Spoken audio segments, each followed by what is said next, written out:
Okay, as we get ready to begin, I would ask you to silence your cell phones. And I've said that in the past and suddenly remembered that I hadn't silenced mine, how embarrassing that would be. I am Dr. Crystal Downing, and I want to welcome you to the third installment of the Wade Center's fourth annual Hansen Lectureship. We're privileged to have with us tonight Walter Hansen, who made these lectures possible, honoring his parents, former college trustee Ken Hansen, and his wife, Jean. A friend of the Wade Center since its inception, Walter has also been a friend of David and I as co-directors since our inception this summer, and we are very grateful for his supportiveness.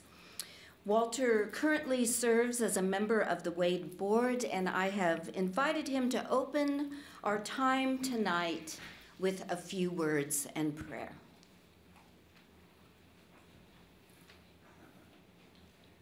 Thank you, Crystal. I always appreciate this opportunity to trot out some of my favorite quotes, poems, statements of the author under consideration. And tonight I would like to read one of my favorite poems by C.S. Lewis, which expresses his humility in such a wonderful way. Think of him as the ultimate expert at language and wordsmith, and yet listen to his humility in this prayer. The Apologist's Evening Prayer. From all my lame defeats and oh much more, from all the victories that I seem to score, from cleverness shot forth on thy behalf, at which, while angels weep, the audience laugh, from all my proofs of thy divinity, thou who wouldst give no sign, deliver me. Thoughts are but coins. Let me not trust instead of thee their thin, worn image of thy head. From all my thoughts, even from my thoughts of thee, O thou fair silence, fall and set me free. Lord of the narrow gate and the needle's eye, take from me all my trumpery, lest I die. Amen.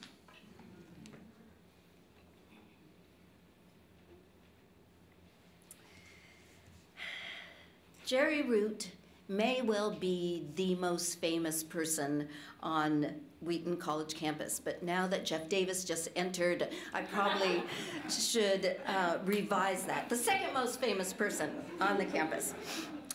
He is invited to speak all over the world, and I know that he just got back from Ireland. He's been invited to Romania. I mean, he is known worldwide for his knowledge and ability to just recite by memory words from C.S. Lewis.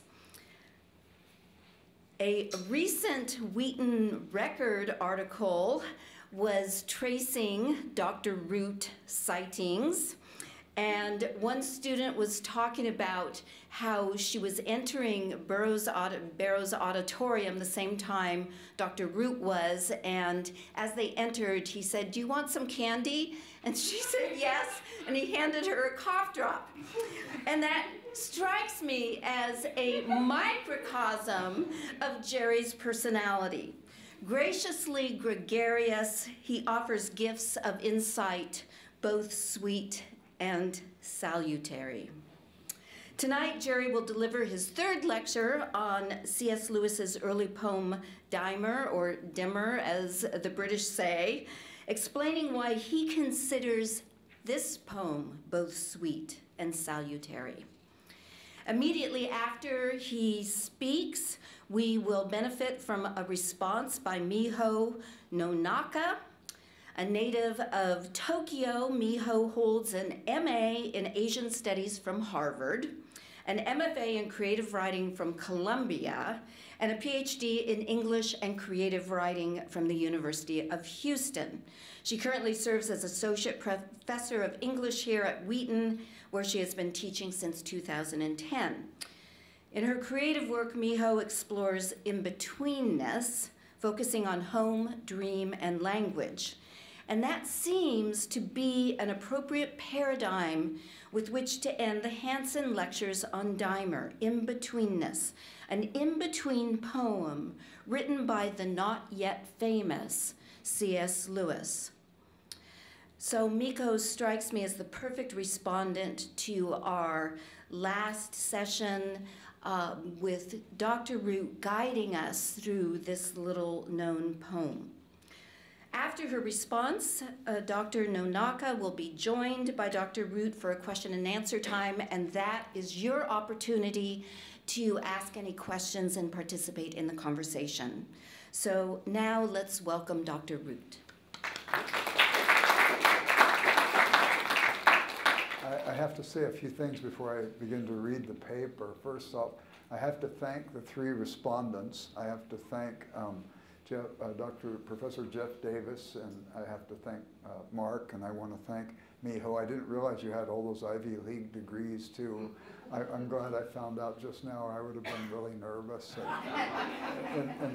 Anyway, also, I'm probably a bit on the ADHD scale, and I'm sure that I have a little bit of dyslexia because I just recently learned the no switch on my computer meant on.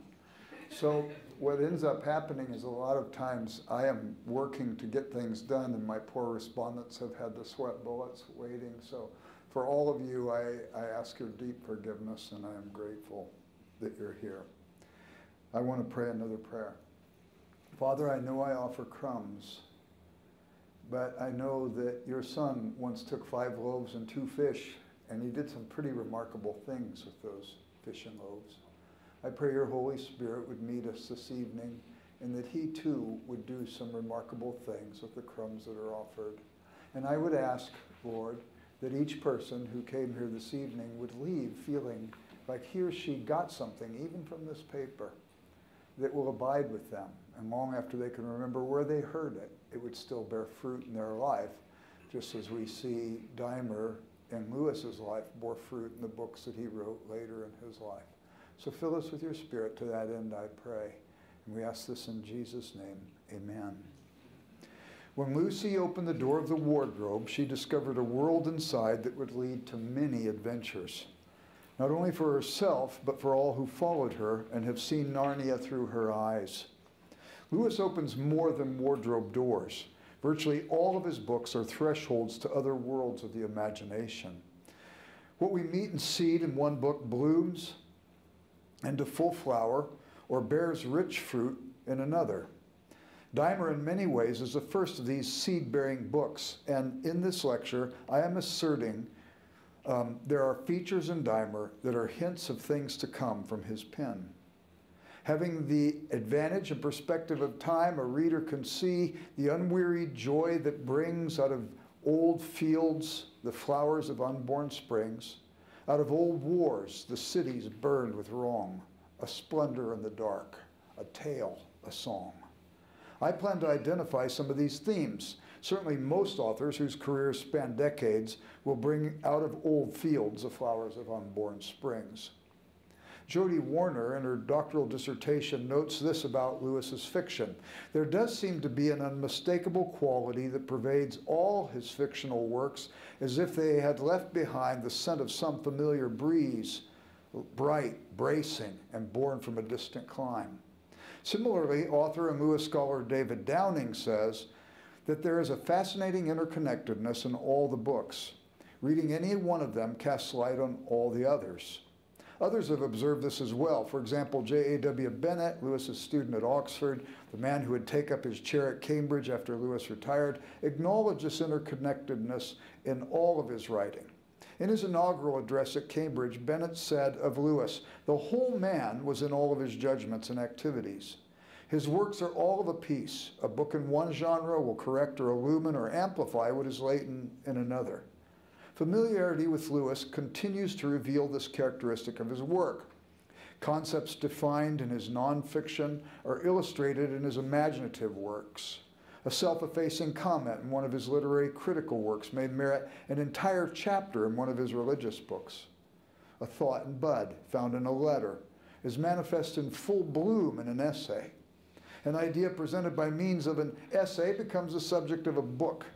Interconnections reverberate throughout Lewis's work. Such internal amplification suggests that in many ways the best interpreter of his work is Lewis. Therefore, it is reasonable to suggest that Dymer, Lewis's most significant pre-conversion book, would also exhibit some degree of interconnectedness with the works that follow. While there is much here, I am choosing to explore 4 categories to show where the DNA appears in Lewis's later work. These 4 categories are, first, Dymers' encounter with reality. Second, Dymers' encounter with the contemptible. Third, Dymers' encounter with his true self as a man weighed and wanting. And lastly, Dymers' quest for meaning. Each category opens a door into things to come. It is because of Dymers' encounter with reality. It is because reality is iconoclastic that Dymer bolts from the city. The limitations imposed upon him by the masters of his environment cannot hold up to the complexities of the real world. Furthermore, as Dymer escapes from the city, his awareness of the outside world grows constantly larger. It is along these lines each of Dymer's discoveries are made possible because reality is iconoclastic. This concept, appearing as it does, is central to Lewis's Dymer and will continue to have play throughout the rest of his written work. Reality is iconoclastic. Dymer, as a character, will continually have to modify what he knows and feels. And this will be based on the fact that reality is iconoclastic. And this is as it should be. No matter what we know, more can be known. Truth can always be plumbed deeper and applied wider to questions we have yet to ask. While it is possible to have a sure word about a matter, we can never have a last word about anything. What we know must be held with an open hand if we hope to grow. Sure words breed confidence in what is known. Yet the fact that I cannot have a last word requires that confidence be held with humility. I think this is one of the secrets to Lewis's appeal, confidence and humility. For this reason, reality is iconoclastic is an idea that reverberates throughout the pages of his published work. The concept first appears with significance in Dymer. In the years that followed its publication, Lewis developed the concept in a variety of ways. But first, I must review a few examples that appear particularly in Canto 1. In verse 4, we learn that it was the last Platonists who built the city where Dymer was born and lived. They set about their task torturing into stone each bubble the Academy had blown. Reality bursts a bubble for Dymer. In verse 7, we're told for 19 years they worked upon his soul, refining, chipping, molding, and adorning. Then came the moment that undid the whole, the ripple of rude life without warning. In verse 8, a breeze from an open window lets in a hint of the outside world. He's distracted from the artificialities of the city and the spectral nature of an indoctrination lecture. Then a brown bird perches on the sill, and Dymer's attention is riveted on the real world outside. He bolts from the city. In verse 18, having escaped, he now finds himself alone outside the city walls. The sun has set, and he is hungry and cold. The reality that prompted him full of promise and expectation now proves to disappoint. Again, even here, reality is iconoclastic. What is in seed in this narrative poem will continue to bear fruit in all Lewis writes thereafter. What follows below is a mere sampling of the many examples that occur throughout Lewis's books. I don't want what follows to read like a grocery list. Nevertheless, I want it to be obvious how big this theme really is and how it affects what he wrote. Lewis's literary judgments. Even before he became a Christian, Lewis writes in Surprised by Joy that though he rejected Christianity, he was particularly attracted to George Herbert's poetry for his ability to write about what Lewis called the roughness and density of life. What did he mean by this? Reality is complex, and simple descriptions of the world are not satisfying. Lewis was looking for authors who could write about life honestly. He held this value as he wrote Dymer. Walter Hooper mentions in a paper Lewis read to the Martlets, an Oxford University literary society, stating that taking art as an expression, it must be the expression of something, and one can't abstract the something from the expression. Hooper says he mentions this because it was probably a literary milestone for Lewis. He understood how differently others read and judged literature, and he was forced to defend what he loved and believed to be true. Hooper adds, Lewis was already at work marshaling his ideas and trying them out in the cut and thrust debates with his fellow students. Hooper mentions one Martlet's meeting where Lewis read a paper on James Stevens and commented before reading the paper that he knew no biographical details of the subject and was therefore free to focus his remarks on Stevens' work and not be distracted by the details of his life. Lewis early on made it his practice to adjust his literary judgments to what actually presented itself in the text. Examples that stretch across the decades can be found even in his selected literary essays. The Martlet's material mentioned above came from the 1920s and were contemporary to the publication of Dymer. The next decade, in 1937, Lewis read a paper on William Morris. He said Morris's stories express the author's deepest sense of reality, which is subtler and more sensitive than we expect, a mass of tensions, as von Hugel would have said. Again, we see the value that reality is iconoclastic coming through. Later in 1939, Lewis published The Personal Heresy, a controversy, where he emphasizes that criticism is about texts, not authors. The idea, of course, being that the text before you is the reality to which all criticisms must conform. False notions are correctable by appealing to the objectivity of the text itself. Real debate is possible only because the disputants can appeal to a common source. Again, a seed sown in Dymer is still bearing fruit. Furthermore, in Lewis's 1942 essay, Psychoanalysis and Literary Criticism, he warns against a Freudian literary critical practice that would project onto a text the assumptions a critic brings to the text. In these cases, people find what they want to find. Nevertheless, reality is iconoclastic. Consequently, errors can be set right, but the critic must get beyond the dungeon of himself to do it. Again, in the decade of the 40s, Lewis produced the essay Kipling's World. Here, too, he warns against the tendency towards subjectivism as he sees in Kipling's poetry. Lewis calls Kipling the poet of the inner ring, the clique that allows no entry to outsiders. Kipling is the master of groupthink that guards against any encroachment from the outside real world. In the 1950s, Lewis still expresses the value that an accurate grasp of reality is necessary for any kind of sound thinking.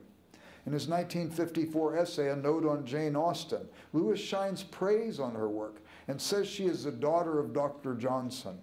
She inherits his common sense, his morality, even much of his style. Furthermore, Lewis heaps high praise on her work because it exhibits a quality of undeception. In each of her books, there's a moment when the heroine comes to a realization that she has gotten it all wrong, and not a moment too soon. This, of course, is possible because surrender to reality allows the false notion to fracture and the truth to prevail. In other words, reality is iconoclastic. In a 1956 essay, Sir Walter Scott, Lewis sets forth the idea once again, but here he expresses it in unique ways. He draws from what Scott wrote about melancholy. He writes, I think the experience of all bereavements, the daily and hourly setting out of the thoughts upon a familiar road, forgetful of the grim frontier post that now blocks it, the repeated frustration which renews not only sorrow but the surprise of sorrow, has seldom been more truthfully conveyed.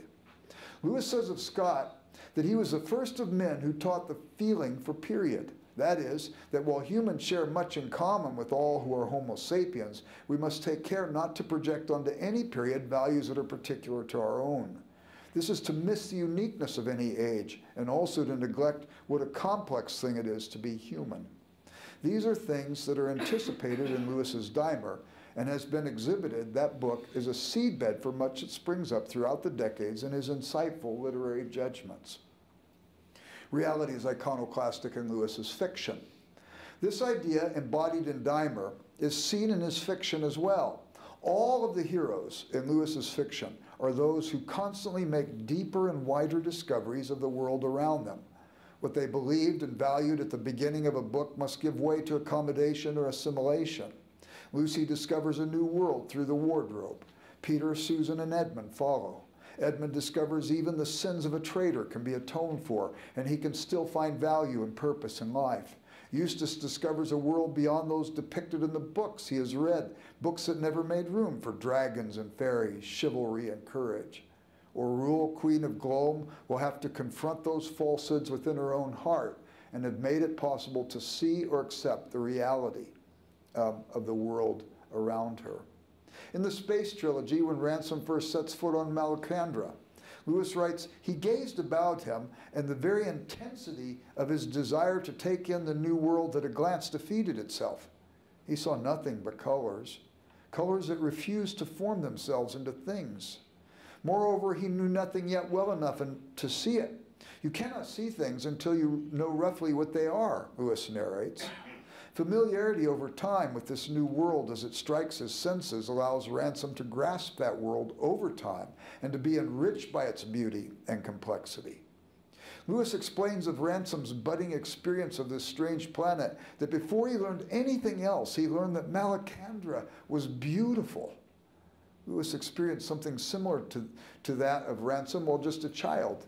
He said he never had an experience of beauty as a boy until his brother brought into the nursery a toy garden on the lid of a biscuit tin and exclaims in surprised by joy, what the real garden had failed to do, the toy garden did. It made me aware of nature. His encounter with one experience of beauty opened the door for him to experience more. I have to say a little aside here. I was giving lectures once in Bangor, Ireland, and the people that arranged the lectures invited me to come.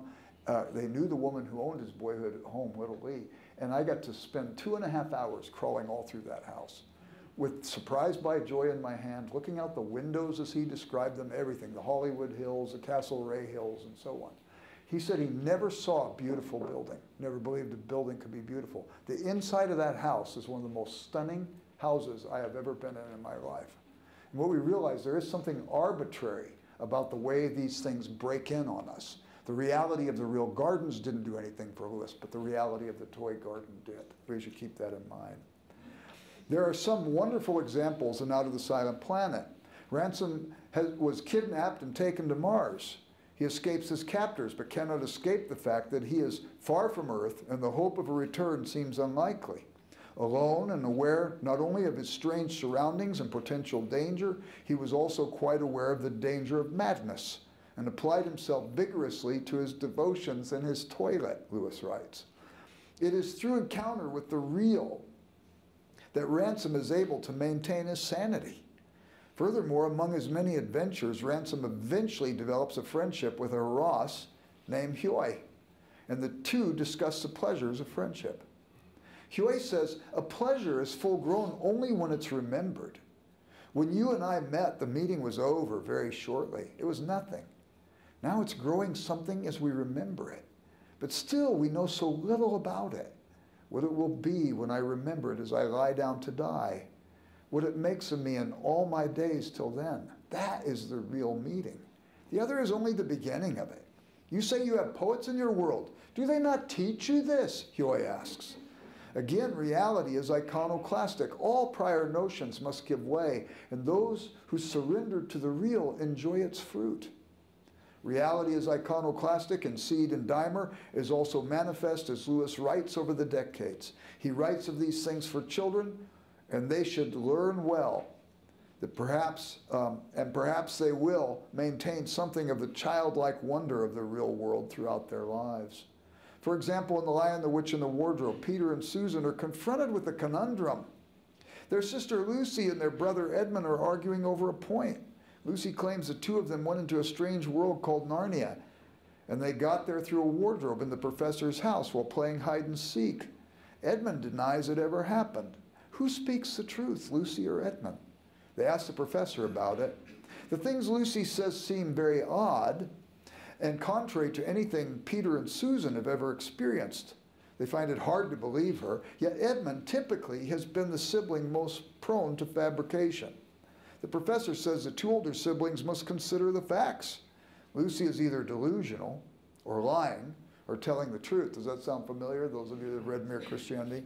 If there is nothing that suggests she is delusional, and if she has always been a truthful person, and Edmund the one generally false, then the professor says they should consider that she may likely be speaking the truth. Then the professor asks, why don't they teach logic in these schools anymore? Edmund and Susan think they have understood reality and cannot conceive that it could be contrary to their present grasp. They will be surprised. Reality is iconoclastic. In another example, we find Lucy encountering Aslan for the first time on her second adventure to Narnia. Aslan said, Lucy, you're bigger. That is because you are older, little one, answered he. Not because you are? I am not. But every year you grow, you'll find me bigger. Furthermore, Jill in the silver chair, knowing nothing about Aslan on her first visit to Narnia, encounters the lion standing at the only proximate source of water while she is dying of thirst. She thinks she knows lions, but she will have to discover there's something unique and different about this lion. In fact, she will never get to the bottom of him. Reality is iconoclastic. It begins in Dymer and appears in nearly every chapter in all 7 of the Narnia books. Escape beyond the wall. Dymer fled the city and the culture that constrained him. Lewis writes of his escape from the city that he had to go beyond the wall. Lewis uses a similar motif in his first explicitly Christian book, The Pilgrim's Regress. John, the pilgrim, must also escape from Puritania by going beyond a wall. John has looked through a window in the wall surrounding his home. He has seen the vision of an island, and longing awakens in him. He bolts from his home and goes beyond the wall in quest of the island. Beyond the wall means for John more than breaking free from home. It is breaking free of the rigidity that defined his community. The flavor of his escape from Puritania is very similar to what occurs in Dymer. John sees something outside of his immediate world and is prompted to pursue it. Yet Lewis, now a Christian author, gives John more direction as he travels. John's quest is a spiritual one. Dymer's pilgrimage is fraught with ambiguity. John, guided by a vision with a path to follow, oscillates between the rigidity of the mountains, representing reason, and the amorphic nature of the swamps that represent the romantic longings of the heart. John finds that Mother Kirk, the church in this allegory, is the one thing that can unify the quest of mind and heart. The idea of longing is an evidence in both Dymer and Regress, but the Lewis of Regress is clearer about where the longing will lead. Nevertheless, something of escape appears in Dymer and is seen in Lewis's later work. For John, staying on the path is a process of constant correction, also an example of reality as iconoclastic. Escape to nature.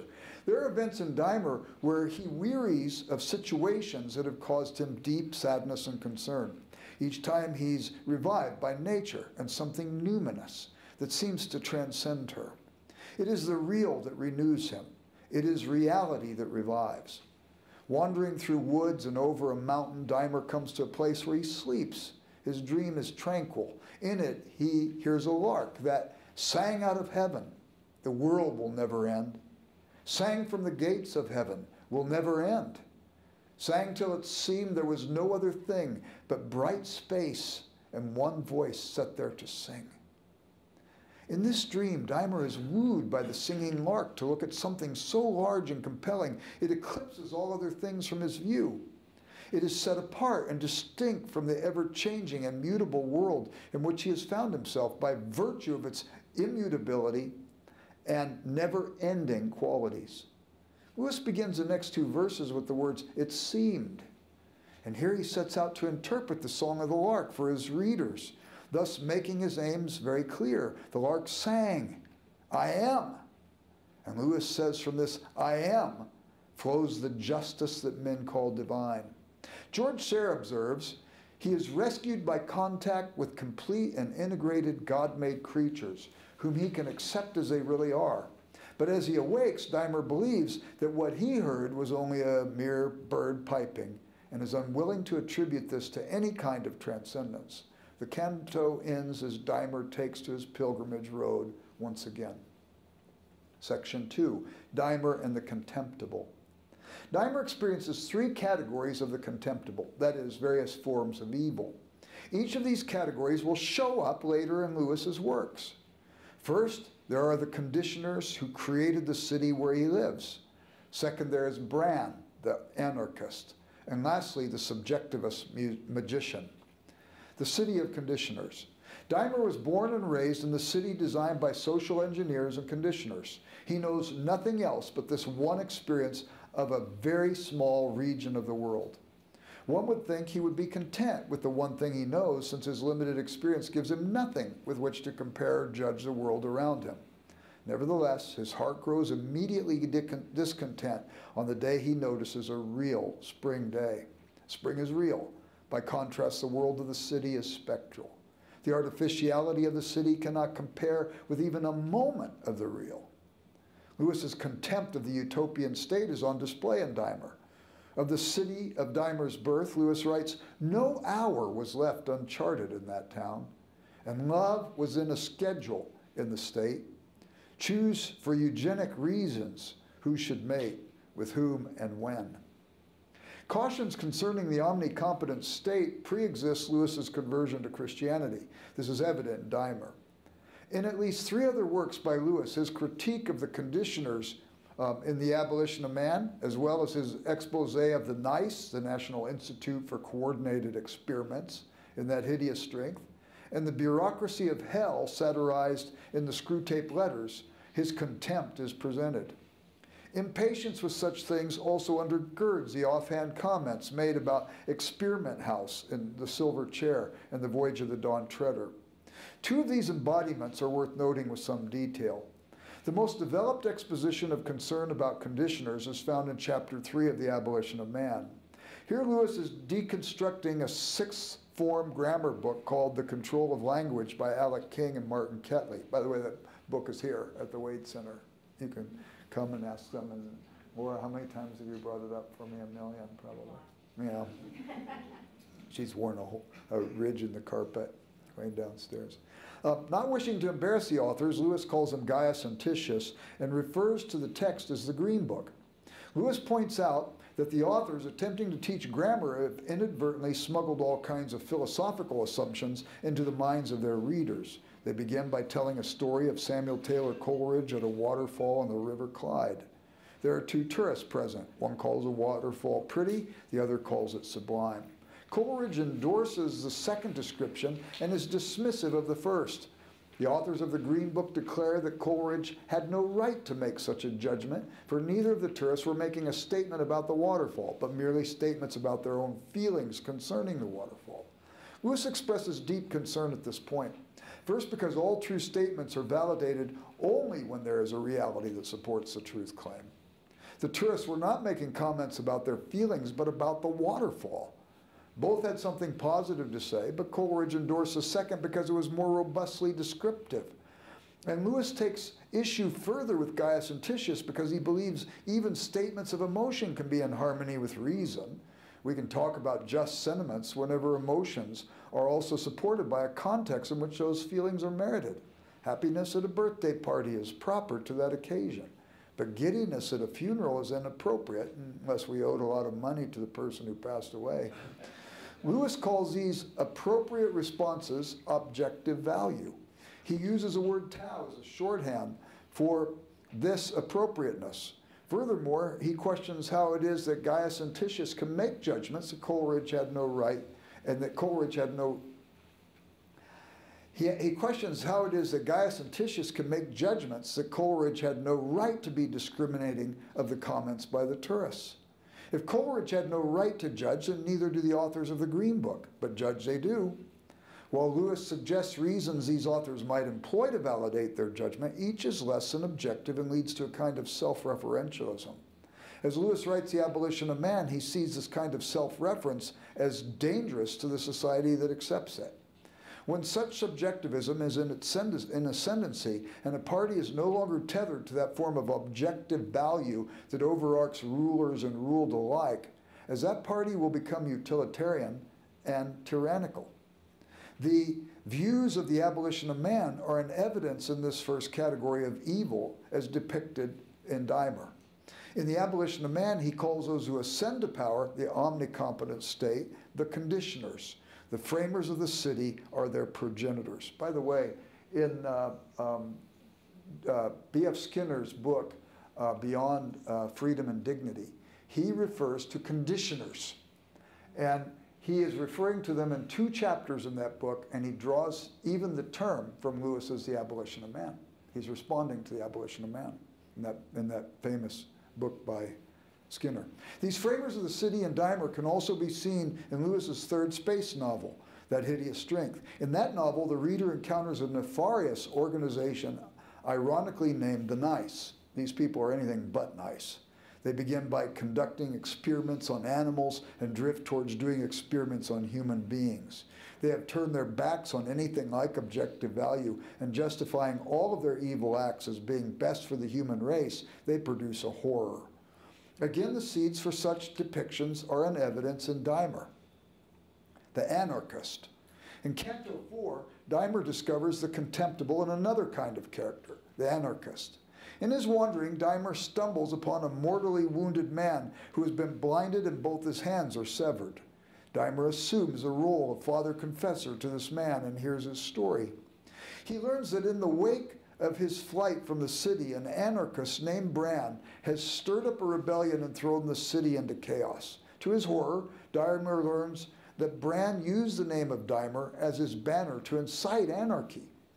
Those that followed Bran rationalized and justified the evil of their acts. The wounded man says, "Once the lying spirit of a cause with maddening words dethrones the mind of men.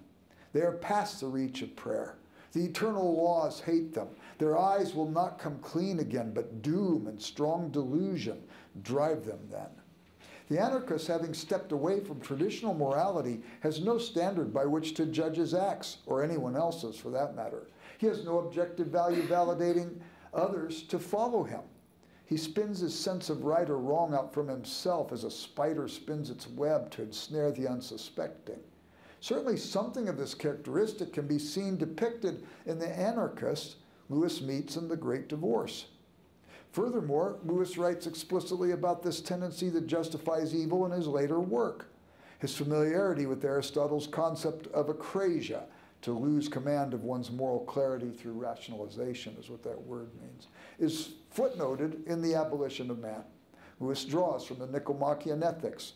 Also a preface to Paradise Lost. In a preface to Paradise Lost, Lewis acknowledges continued disobedience to conscience makes conscience blind. These rationalizing anarchists are further depicted in the dwarves of the Pilgrim's Regress, who in that allegory represent the brown shirts and black shirts of the Italian and Nazi fascists. The anarchists are always rationalizing and justifying their bad acts. The subjectivists. Lewis has many memorable villains in his fiction. The magician in Dymer is in some ways a prototype of all of them. Nevertheless, he is a subjectivist. He is a precursor to the ghosts in The Great Divorce. And in Weston, and Out of the Silent Planet in Perelandra, Weston is by far Lewis's most fully developed evil character, rivaling the White Witch of Narnia. In fact, Weston is so evil he loses his humanity and is referred to simply as the Unman in Perelandra. His DNA can be found in The Magician of Dymer, for both lose their humanity while denying the inexorable claims of objective value. Of such as these, Lewis will later write in The Abolition of Man, stepping outside the Tao, they have stepped into the void. The magician is not satisfied with his own contemptible life, but must ensnare others as well. Dymer is drawn into the magician's house. All reference to the reality of the outside world is shut out. Dymer is coerced into delusional dreams. He is caught in the magician's web. This magician, coaxing Dymer into the world of the unreal by means of spells and magic, uses a motif similar to the one Lewis employs nearly 30 years later in The Silver Chair. A green witch ensnares Prince Rilian of Narnia, Eustace Scrubb, Jill Pole, and Puddleglum the Marshwiggle into a world of her making in order to control them by casting a spell on them. By remembering the real over against the witch's artificial world, as painful as that would prove to be for poor Puddleglum, the company is able at last to break the enchantment. Similarly, the charlatan, the magician of Dymer, is thwarted by reality. A real thirst for real water causes Dymer to awaken from the false dreams. He discovers that the magician has killed a lark. And true to form with all of Lewis's evil characters, he is not only cruel to animals, the magician turns on Dymer and shoots him. These passages in Dymer will have play in Lewis's later work, the same way these same evil characters continue to surface. Section 3, Dymer, weighed and wanting. As a character, Dymer's shortcomings are often measured against his circumstances. He's a flawed man. Unaware of his own shortcomings, he will be weighed on the scales and found wanting. Just before he bolts from the city, Lewis writes, "That moment saw the soul of Dymer hang in the balance." Lewis is alluding to a biblical image, the account of Belshazzar, the Babylonian king, at the handwriting of the wall in the book of Daniel. One of the items scribbled on the wall, Daniel interprets as, "You have been weighed in the scales and found wanting." The pre-converted Lewis was an honest literary scholar. He knew his Bible. You can see that too if you read his letters. He's often quoting from Scripture, interestingly enough. And thus, he probably knew it better than most Christians know the Bible, unfortunately. He knew his Bible and thus benefited from its images when he saw them and used them when it fit his purposes. In the balances, self-awareness will come to Dymer and his adventures unfold. Furthermore, his process of self-discovery are not unlike what Lewis will depict in his later works. The mirrored image and painful self-awareness.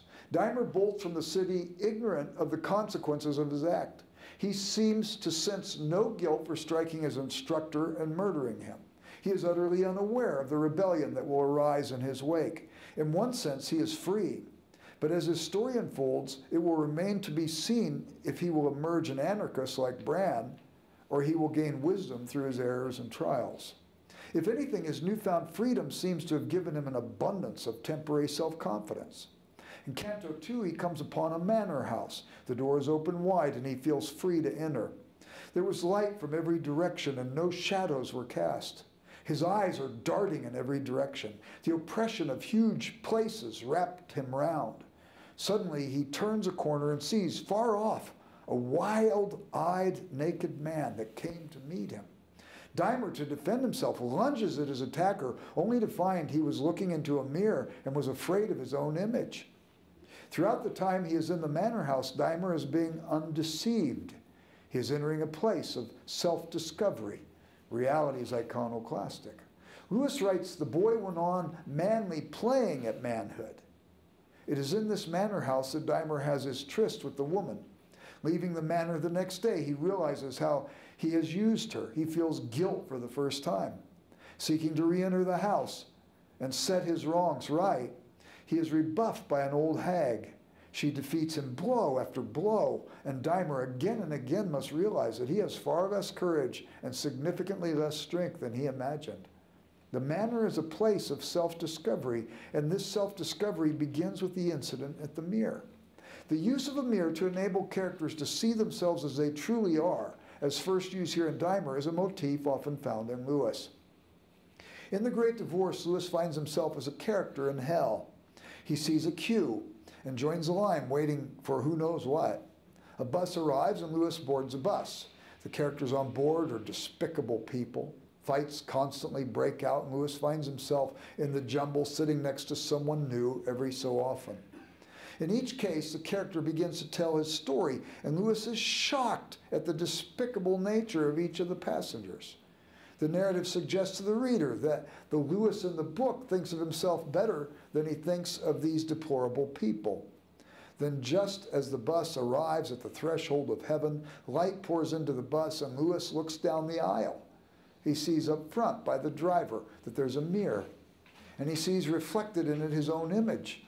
Lewis, like Dymer, discovers that he is no different than the others. The Voyage of the Dawn Treader is a story that begins, "There once was a boy named Eustace Clarence Scrubb, and he almost deserved it." This comes from the pen of Clive Staples Lewis, who is sure nobody deserved to be named Clive Staples. Well, one can feel Lewis's empathy for Eustace. Eustace himself raises no cause for empathy. He may be a boy, but beneath the skin of a boy beats the heart of a dragon. He is with his cousins Edmund and Lucy when he is magically drawn into Narnia through a painting. The three children find themselves on deck of a Narnian sailing ship, joining King Caspian and his crew. He is in search of the 7 lost lords of Narnia, and to take the chivalrous mouse Reepicheep to Aslan's country to fulfill a prophecy uttered over him at his birth. In the magic of that world, Eustace turns outwardly into the very dragon he has always been in his heart. He discovers the reality while gazing into a pond. The water, like a mirror, reflects back to him his dragonesque state. He sees himself truly for the first time and grieves. It is an important step towards his transformation. Here the image of the mirror, first used by Lewis and Dymer, is also used in The Voyage of the Dawn Treader.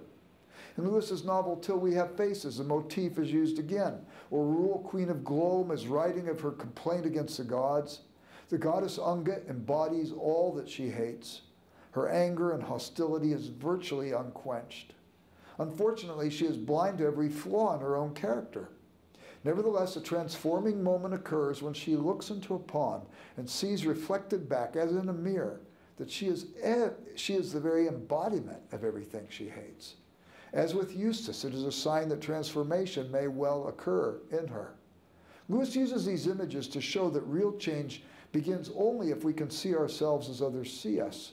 Fortunately for Orul, there comes a day when she again sees in the pond and discovers that she's like Psyche, the one she holds most dear. She's being transformed. The mirror used in Dymer takes on growing significance each time Lewis employs it. Dymer's self-awareness is only beginning. He must discover more about himself.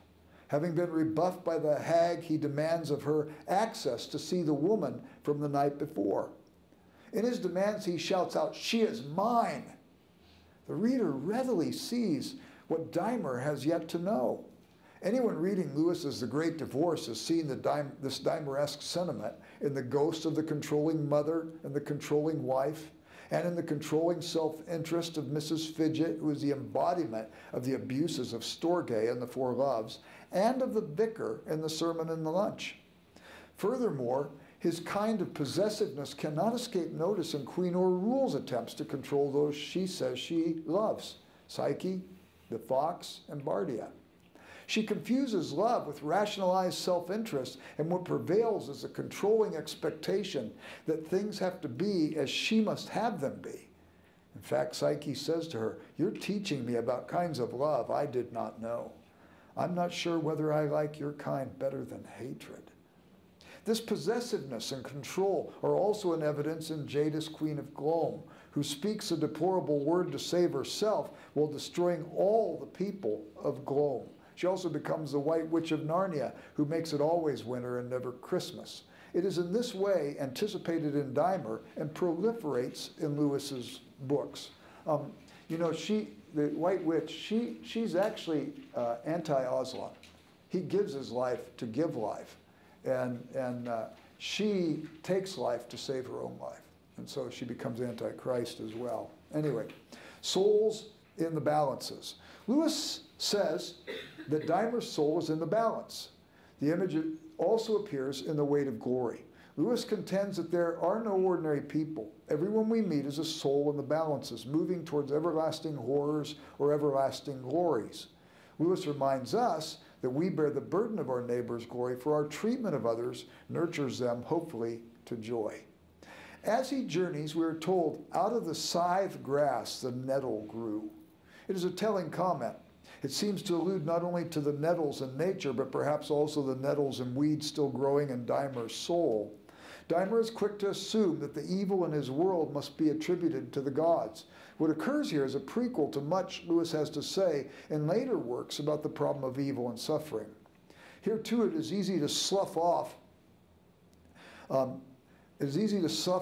suffering and attribute it all to God's poor management of his world. But Dymer is given complaint mixed with doubt. As a man in the balance, he wonders, a man must crouch to face infinite malice, watching at all hours. Shut nature out, give her no moment's space for entry. The first needs of our race are walls, a den, a cover. Traitor I, who first ran out beneath the open sky. Here he's angry with the gods. He would blame the gods. He fears the gods. He would hide from them. Nevertheless, as a man in the balance, humility emerges in his second-guessing his bolt from the city and his realization of the pain it triggered. Dymer reflects, our fortress and fence place I made to fall. I slipped the sentries and let in the foe. I have lost my brothers and my love and all. Nothing is left but me. Now let me go. I have seen the world stripped naked, and I know.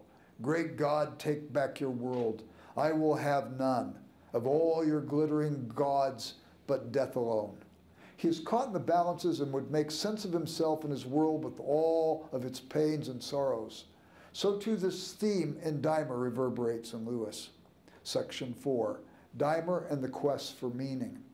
As the story develops, Dymer more and more seeks to make sense of his experience. From the beginning of the poem, as he bolts from the city and rushes out into the outer world, he shouts, "Trembling darkness, trembling green, what do you mean, wildwood? What do you mean?" The narrator explains that perhaps he half believed some answer would yet come to his desire. Dymer hears distant music, and it brings tears to his eyes. It turned the young man's feet to pilgrimage. Celebrating his liberty, he shouts, "I am the wanderer, newborn, newly freed," and adds, "As I fled, I wondered into whose alien story had I blundered." Sehnsucht and the Pilgrim's Quest.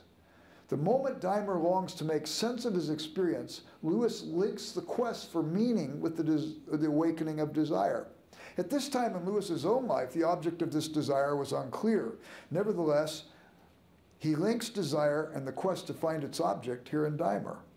Could this be an indication of where Lewis was at the moment in his own pilgrimage and how he was beginning to connect the dots? If so, it reveals yet another reason why Dymer is an interesting and significant literary artifact in Lewis studies. Clearly, soulful longing and the quest for meaning are often linked in Lewis, and apart from a few brief mentions in Spirits in Bondage, what becomes a common theme throughout Lewis's work is represented here in its infancy in Dymer. In Lewis's later work, he calls this longing joy. In fact, his autobiography, Surprised by Joy, focuses primarily on this topic, the awakening of desire and the quest to find its proper object. Lewis uses a host of synonyms for the longing: sweet desire, the inconsolable secret, Sehnsucht, and nostalgia. This longing prompts Dymer to pilgrimage. Longing leads to quest, first seen here in Dymer, and it reverberates throughout Lewis. It is evident in Ransom and the Space Trilogy. All the major characters in the Narnian books have it. As has been mentioned, it is at the very center of John's quest in the Pilgrim's Regress. Lewis alludes to such desire in his sermons, particularly De Futilitate, On Learning in Wartime, and The Weight of Glory.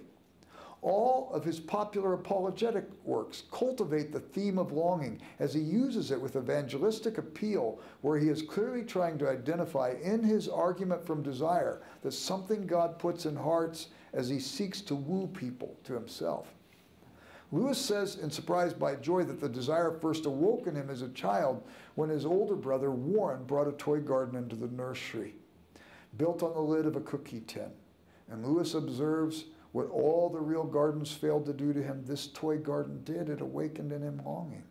We know this desire, and quest was alive in Lewis when he wrote Dymer. It should be no surprise to see longing and quest leaking into the pages of this book. We recognize and seed here what will fill the pages of the works that follow. Further sense-making and encounter with a goddess. Dymer, wounded by the magician, now meets up with a goddess. He discovers that she was in an embodied state, the woman of his tryst in the manor. In Canto 3, after his frustrated attempt to re-enter the castle, he cries out against the gods and demands that they answer him, but there is no answer. Those who know Lewis's Till We Have Faces cannot fail to see the resemblance between Queen O'Rule's angry cry and Dymer's. O'Rule has kept a journal of her complaints against the gods. At the end of her life, she comes to a resolution. I ended my first book with the words, no answer. I know now, Lord, why you utter no answer. You are yourself the answer. Before your face, questions die away. What other answer would suffice? Something of this is also echoed in the account of the Episcopal Ghost in The Great Divorce. The ghost is told by a glorified friend, I will bring you to the land not of questions, but of answers, and you shall see the face of God. Unlike Orul, who does not see God, the goddess actually visits Dymer. He complains that she has come too late and registers his dissatisfaction. A dialogue follows as Dymer complains about his encounter at the manor. You came in human shape in sweet disguise, wooing me, lurking me in my path, hid your eternal cold with woman's eyes, snared me with shows of love, and all was lies. She answered, for our kind must come to all if bidden, but in the shape for which they call. Here are ideas Lewis will develop later through what he will come to write will be informed by his faith. Ideas suggesting how Hamlet could only meet Shakespeare if Shakespeare wrote himself into the play and surprised by joy. What he will write about the incarnation and mere Christianity, and in his essay, The Ground Miracle, are both to some degree prefigured here. As the dialogue with the goddess unfolds, Dymer complains further that he has suffered and the gods would know nothing of this. She immediately corrects him with these words. The gods themselves know pain, the eternal forms. In realms beyond the reach of cloud and skies, nearest the ends of earth, where comes no storm nor sound of earth, I have looked into their eyes, peaceful and filled with pain beyond surmise, filled with ancient woe man cannot reach. One moment, though in fire, yet calm in speech. The words reveal a sensitivity on behalf of the goddess one would not have expected from Lewis at this time in his life. In this visitation, we see hints of what Lewis eventually writes in The Problem of Pain. God saw the cross in the creation of the first nebula, he writes. What would Lewis have the goddess mean in Dymer when she says the gods are familiar with human suffering? Lewis may be suggesting that the gods know a sort of Platonic ideal of pain, and that's all.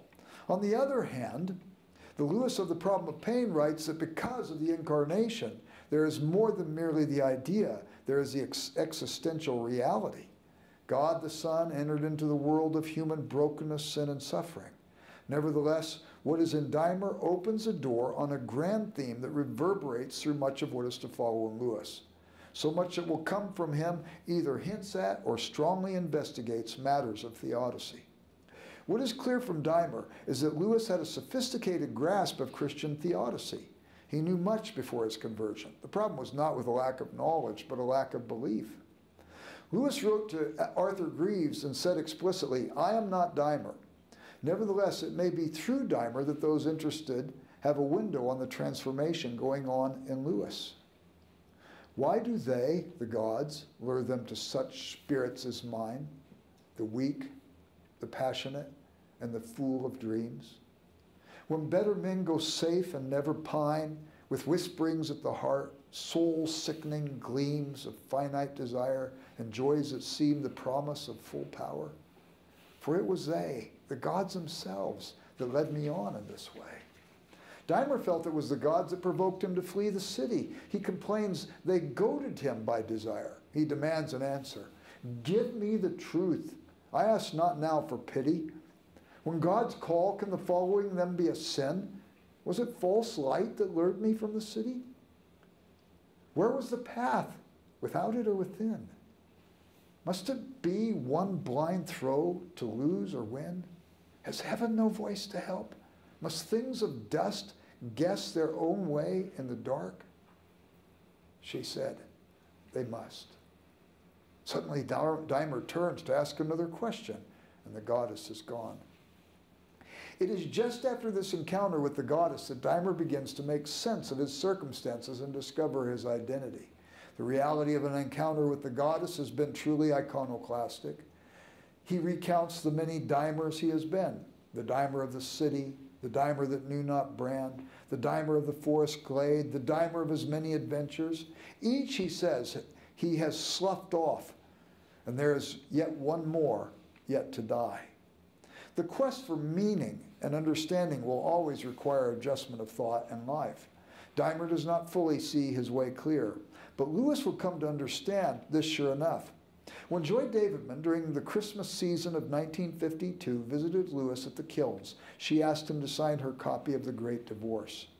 This is what he wrote. "There are 3 images of my mind which I must continually forsake and replace with better ones. The false image of God, the false image of my neighbors, and the false image of myself." Conclusion.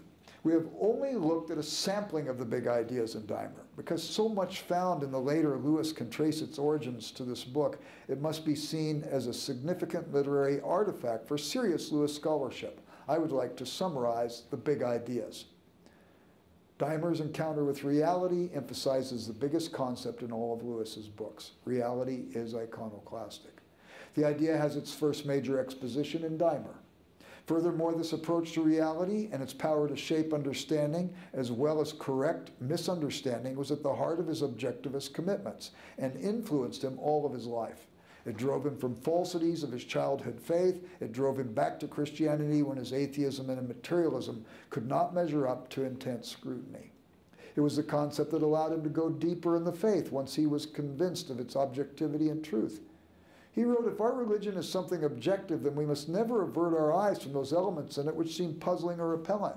For it's precisely in the puzzling or repellent where we discover what we do not yet know and need desperately to know." Consequently, because of this value, he was able to illumine the way for others convincingly, because he continually honed and refined his faith. There is little or no question begging and equivocation in his writing. In Dymer, we catch this early in Lewis. Dymer's encounter with things contemptible give rise to the evil characters that make their way in his other books, conditioners, anarchists, and the self-referential and utilitarian. Lewis saw these characters of evil years before his own conversion, and they gave him pause. He knew that subjectivism detaches itself from reality and leads to evil, thereby diminishing one's humanity. This also is seen early in Dymer. Dymer's encounter with his true self as a man, weighed and wanting. Everyone is caught in the balances. Honesty and humility are the prerequisites to see that this is so. This recognition by Lewis will eventually develop into a sense of urgency, particularly in his apologetic work. Almost as a prophet crying in the wilderness, he will write, "Now, today, this moment is our chance to choose the right side," he said in Mere Christianity. Perhaps this urgency has authority and authenticity because of Lewis's own long pilgrimage and what he learned along the way. We find the themes in Dymer near the beginning of that process in Lewis. Dymer also exhibits the quest for meaning. He tries to make sense of his experience and is driven by 3 things. Reality is iconoclastic, the longings of the heart, and a growing awareness of the numinous. These have long play in Lewis's life. They constantly show up in his apologetic work. He appeals to them in his desire to assist others in their own pilgrimages to faith. Here again, Dymer is the fountainhead for these themes. Each of the above categories opens a door into things to come. I actually enjoy Dymer. I like reading it over and over. And I hope for years to come that it will be read and referenced as an important literary artifact in Lewis studies.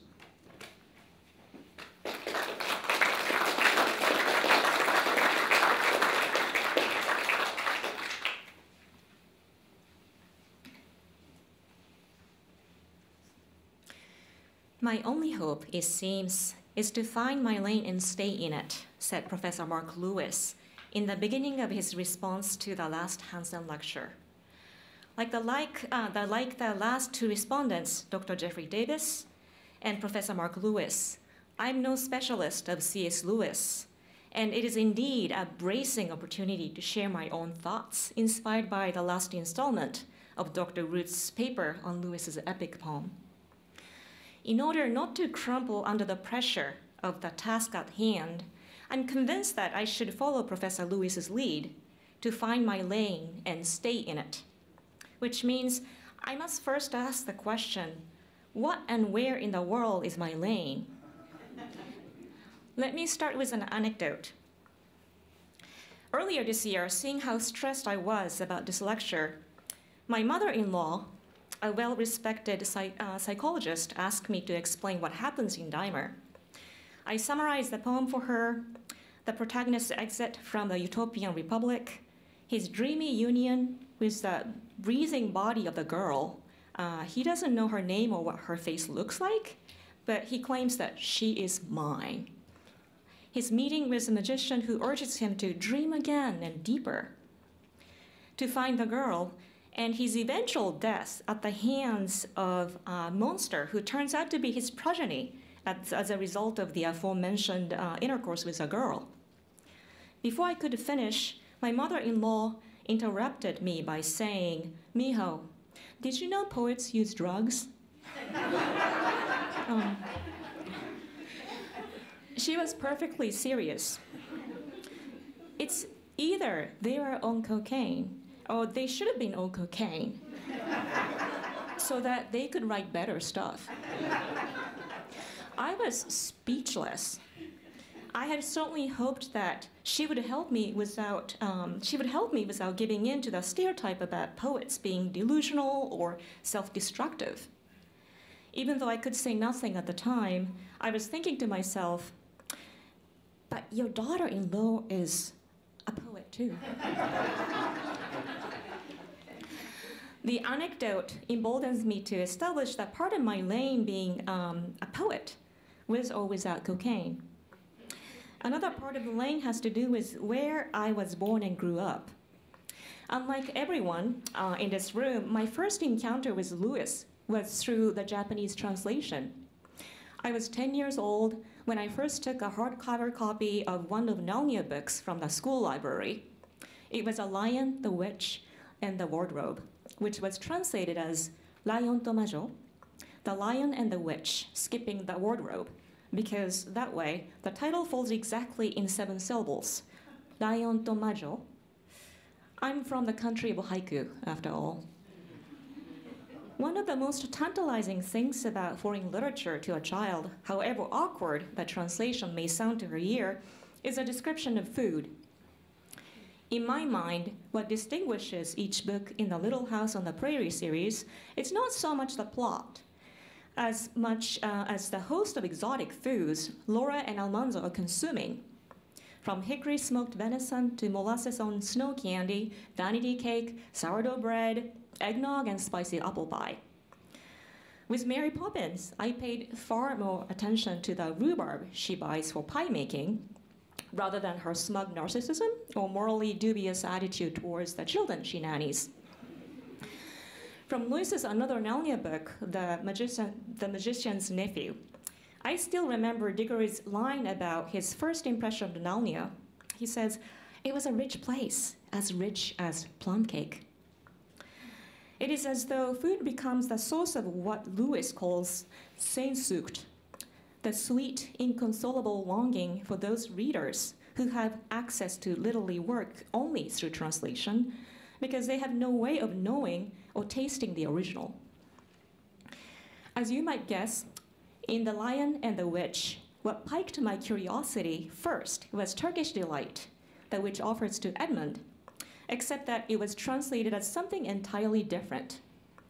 This is understandable, given that there are no comparable sweets in Japan, and that if the translator were to give a word-by-word translation, the name would have sounded like a porn title.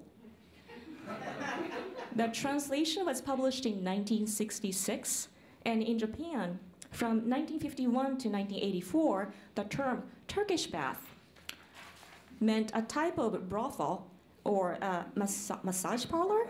The term was changed to soapland after a Turkish exchange student studying at Tokyo University made a very effective public protest. God bless him. This is to say, in the Japanese translation, Turkish Delight became pudding. It's a kind of custard pudding or flan, which is a very common dessert in Japan. Imagine reading the following passage. The queen let another drop fall from her bottle onto the snow, and instantly there appeared a round box, tied with green silk ribbon, which, when opened, turned out to contain several pounds of the best custard pudding. Each piece was sweet and light to the very center, and Edmund had never tasted anything more delicious. I was puzzled.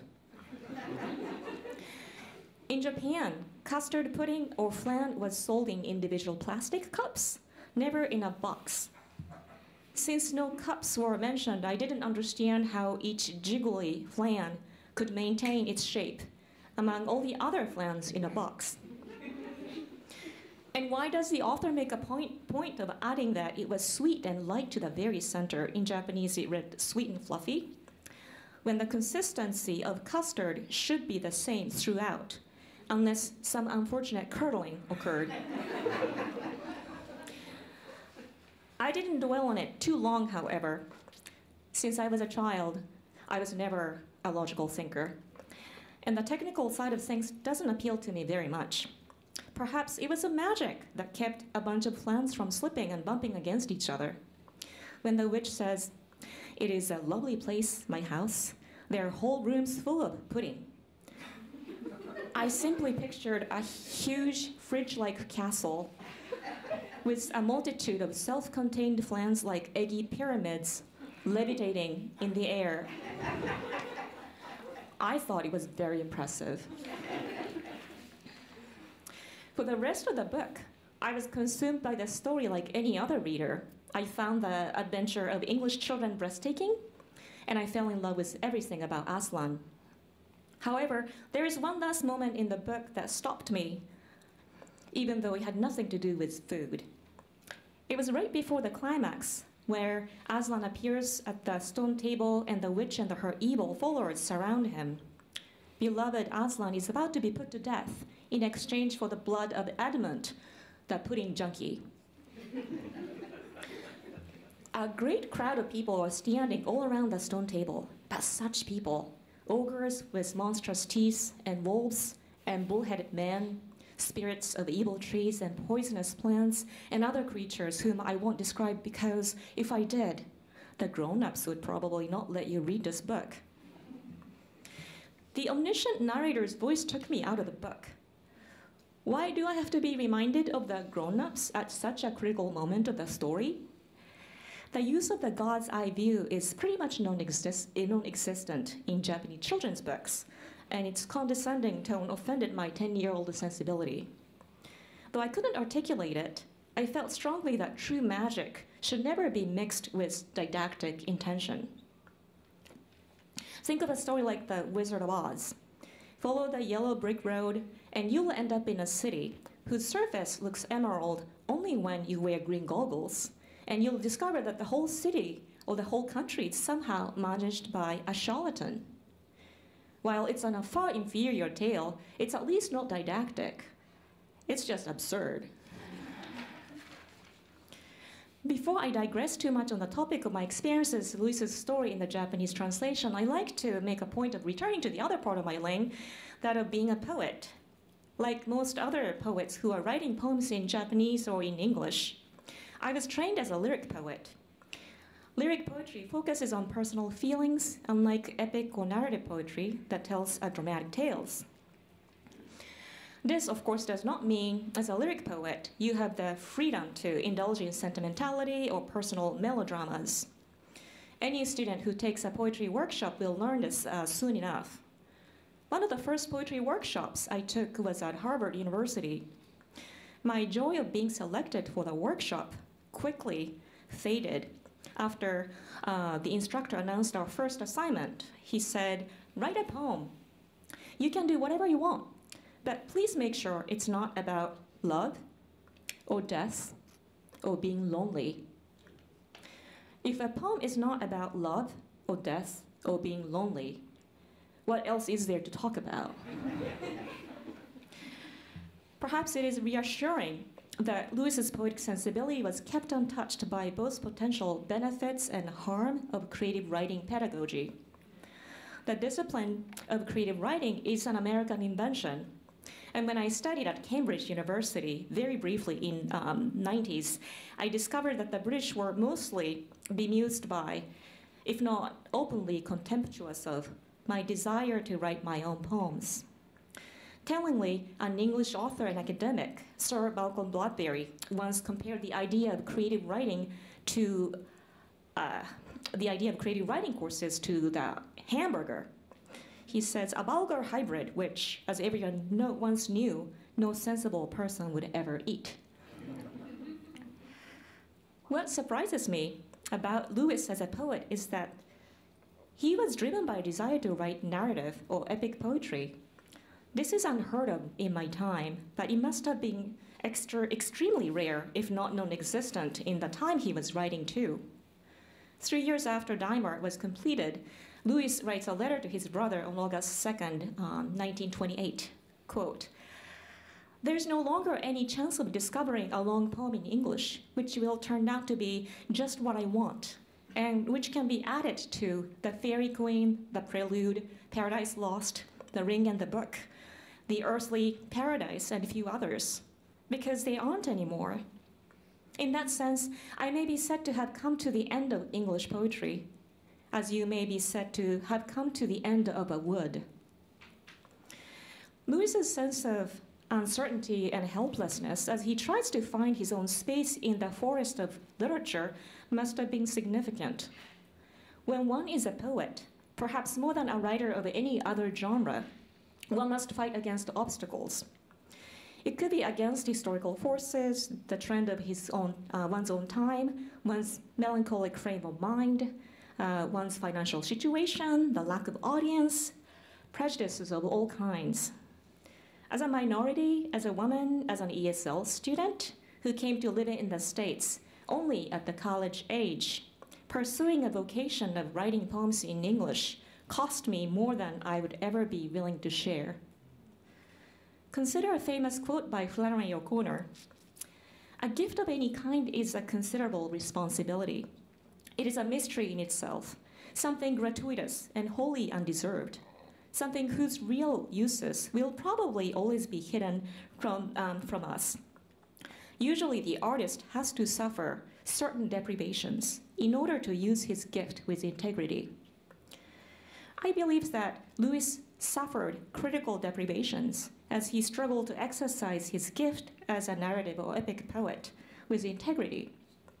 His poetic gift would have no doubt flourished were he born a few centuries earlier, although it's impossible to locate exact influences that shaped a single work of literature. If my task were to look for certain connections between Dymer and other narrative poetry, I would be tempted to describe Dymer's characteristics as a combination of Shelley's Alastor and maybe a little bit of a Byron's Don Juan.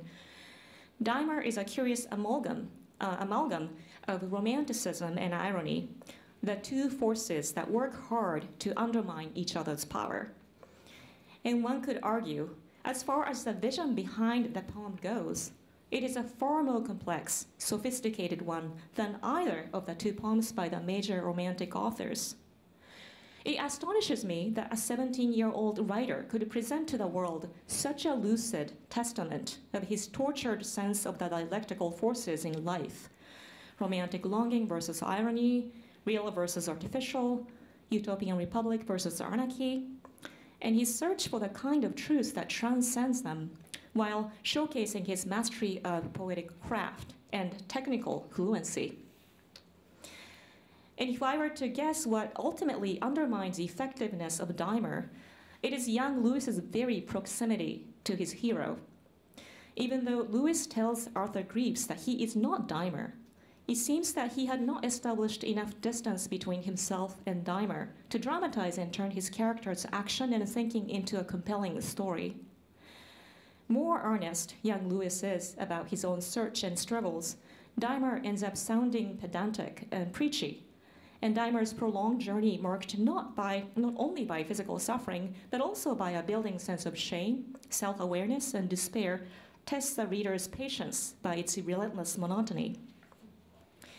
I agree with Dr. Root that we can find many things in germ in Lewis's poem that will blossom into flower in his later work. The way Dr. Root painstakingly traces a literary DNA of Lewis's prose in Dymer is impressive. However, because there are so many moments in Dymer that can be connected to so many later works by Lewis, I find the number of examples quite overwhelming. I think that the draft I received from Dr. Root was a little bit different from what he presented today. And I'm afraid that it's easy to lose sight of what the point of it all was to begin with. To simply prove the interconnectedness of all the books Lewis wrote by following the development of each motif or idea can be a tedious task. Perhaps I would be more interested in hearing about how Lewis's primary sense of himself as a poet affected his later prose works. It is the case with most writers that their early ideas end up becoming fully developed in their later projects. However, for Lewis, that had to happen in a genre that is the opposite of poetry. In this dying to self process for an ambitious poet, what sacrifices did Lewis have to make? And what inventions was he able to accomplish as he went back and forth between the two literary modes, whose priorities and economy are often vastly different? Once awake from his dream, Dymer bitterly recounts his imaginary meeting with his beloved woman to the magician. Quote, "So beautiful.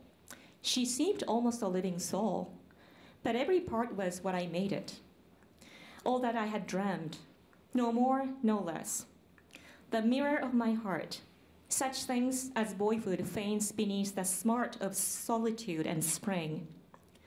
Instead of the very core of truth that is beyond all veils, what Dymer ends up embracing is himself." This is a critical moment. Though not for the first time, Lewis's hero very clearly and painfully recognizes magic as ultimately a solipsistic enterprise. In the later scene, Dymer accuses the same goddess figure of deluding him, and she gives a haunting answer. "For a kind must come to all, if bidden, but in the shape for which they call." As Dr. Root points out, Lewis's notion that reality is iconoclastic is very much present in Dymer. This search for what is really real is no doubt one of the ideas that become developed in full blossoming Lewis's prose. But Lewis's hero fails to seize the very core of truth, exerts such power that any lesser reality or fantastical vision of twisted desires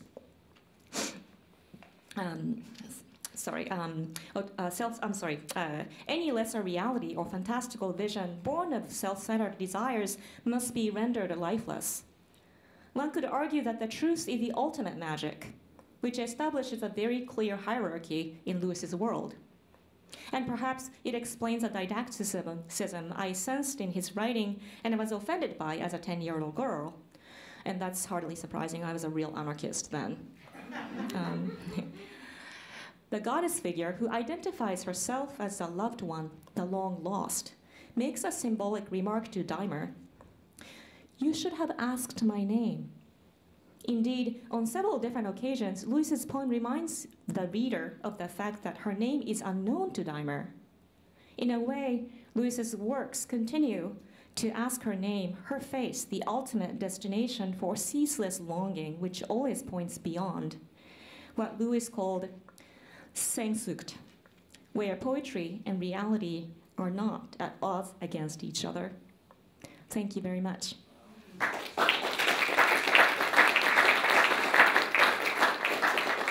We're going to just take a few minutes to bring chairs out so that you can ask questions of both of our speakers tonight.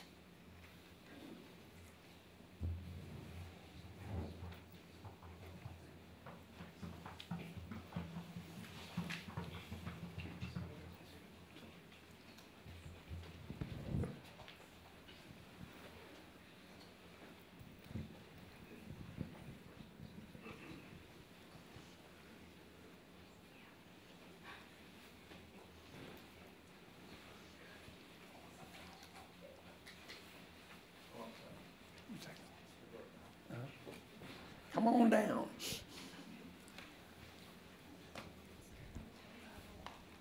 You have the microphone. No, you have. You can both sit. Huh? No, because I have this mic. Oh, and you right, have that one. right. She is funny, isn't she? I'm overwhelmed. Yeah. Thanks to both of you for your presentations. I think I might lead off with a question and then become the mic passer for others in the audience who have questions. I've just finished teaching Tolkien, and in Tolkien, magic is a gift like wisdom or strength that can be used for good or evil. So Saruman and Sauron are clearly abusing their magical powers, whereas Gandalf is using his responsibly, and he doesn't want the ring. But it's interesting, in Lewis, magic is always negative, even before he was a Christian. Magician's nephew, in Nice, they want to raise up Merlin so that he can help them with his magical powers. Could you comment on why you think magic is such a negative force for Lewis throughout his life, even before he was a Christian?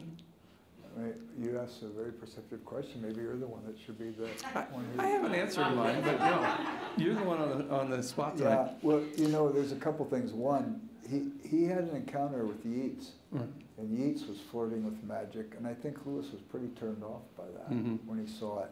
The other thing, too, is if you read The Discarded Image, even though that book came out the year after he died, one of the last two books he presented or prepared for publication.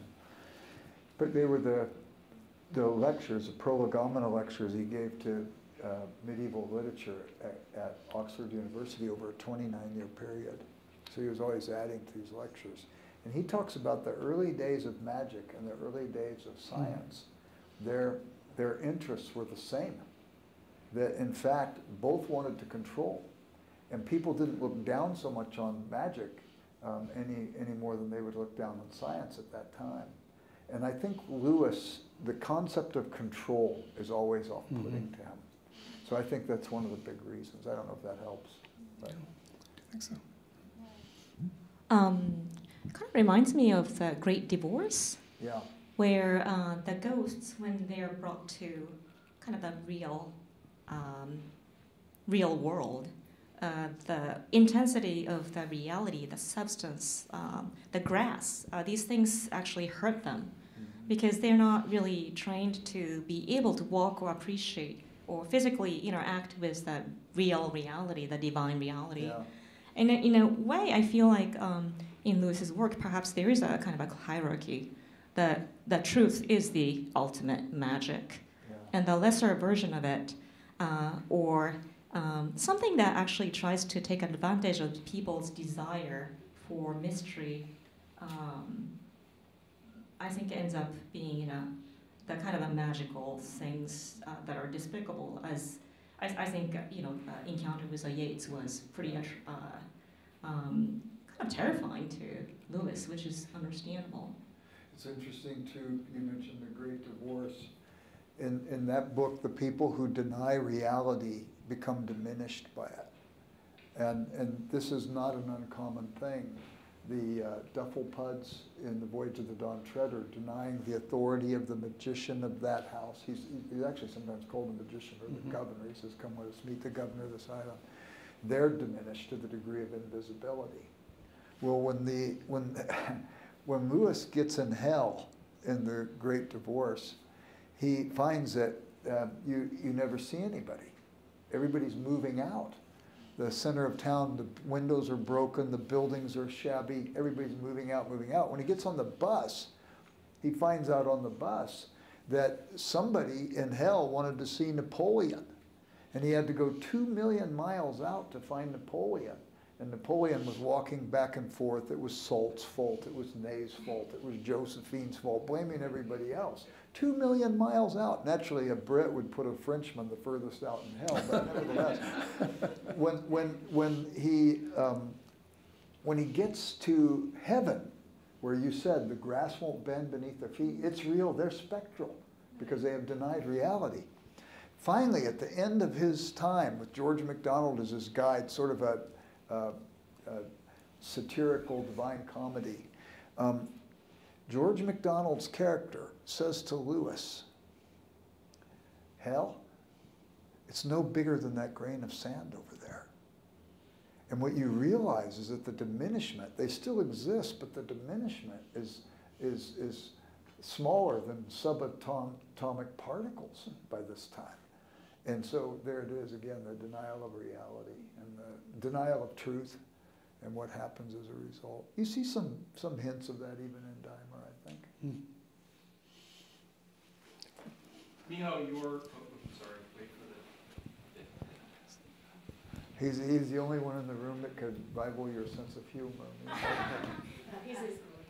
Miho, your presentation was just really wonderful. I love the fact that you made connections to your own experience in reading C.S. Lewis and your own poetic sensibilities. I find that to be really insightful, so thank you. Professor Root, I resonated especially with your section 2, I believe, in the paper, entitled Why Dymer is Contemptible. Did I get that right? I believe I got that subsection title right. And as you know, 4 months ago, I challenged the idea that Dymer is a laudable poem, asserting that to make such a claim is denial of reality. This is a statement that comes from you. Going on with this theme of reality as iconoclastic, I'm being all absolutely sincere at this point. In the time that you have taken over these past few months to really think through the poem and really engage it sincerely, have you reconsidered your original claim?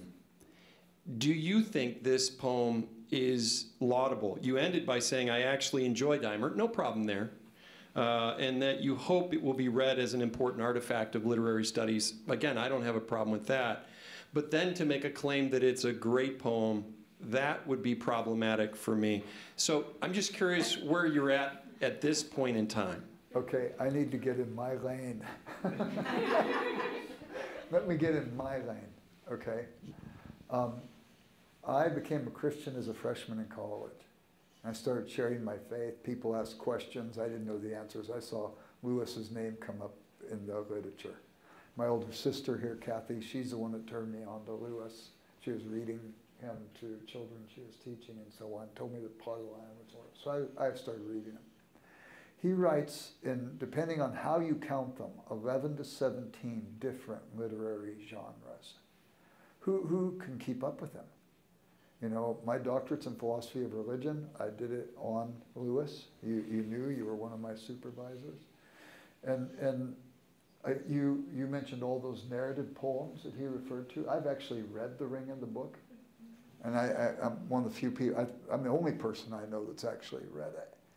And you have 500-page poem by Lewis. I actually loved it. I loved The Fairy Queen. I read it.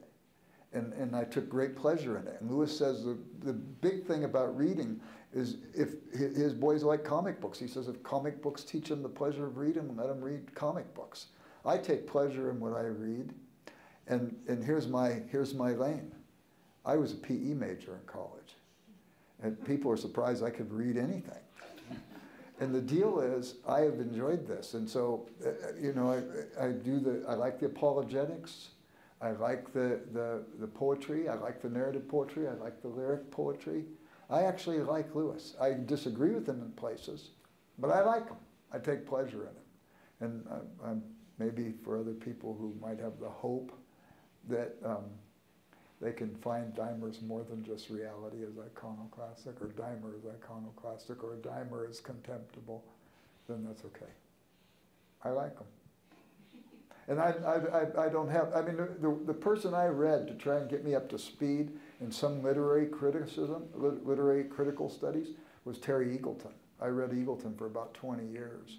And that helped me. I liked him because he was humorous and he didn't take himself too seriously, but he was perceptive. And I saw a pilgrimage in him as well, because I remember when I said, this guy's close to faith, and then the next book he wrote was a book written from the standpoint of faith.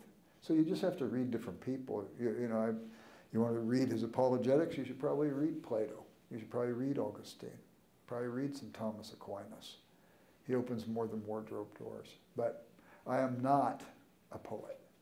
And I am not a literary critic. I'm dilettante. But I am trying to know Lewis as a whole author as best I can. Is that fair? I think you're asking me like a wrong person here to ask that question to me, because I come from a country of like very, very short poetic form. So I like small things. I think big things are really scary to me. Like big things make me want to die. So no, seriously, yeah, they do.